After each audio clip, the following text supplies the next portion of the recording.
All right, so you have seen how economic incentives drive overall cocoa production in the long run. But what are the mechanics that lead from higher or lower prices to more or less cocoa beans being produced in a given region? So we talk, of course, of farm and land management. They will have a direct impact on production.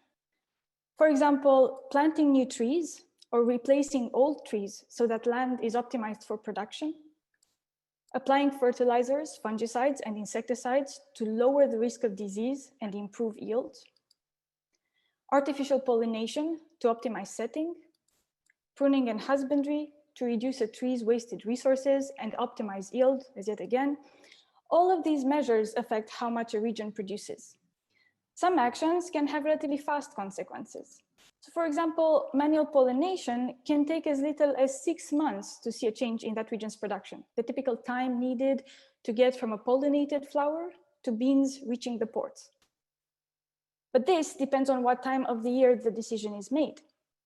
So if the market signal to increase production happens, let's say in December, then if you're in West Africa, no action on manual pollination can be taken until good climate conditions line up all the way in April, which will delay the resulting production.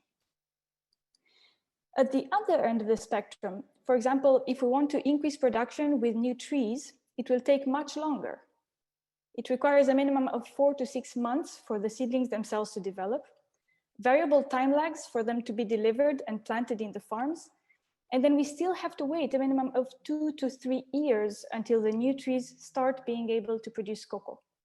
So all in all, it will be a few years between the decision that was based on the signals from the market and the resulting increase in production.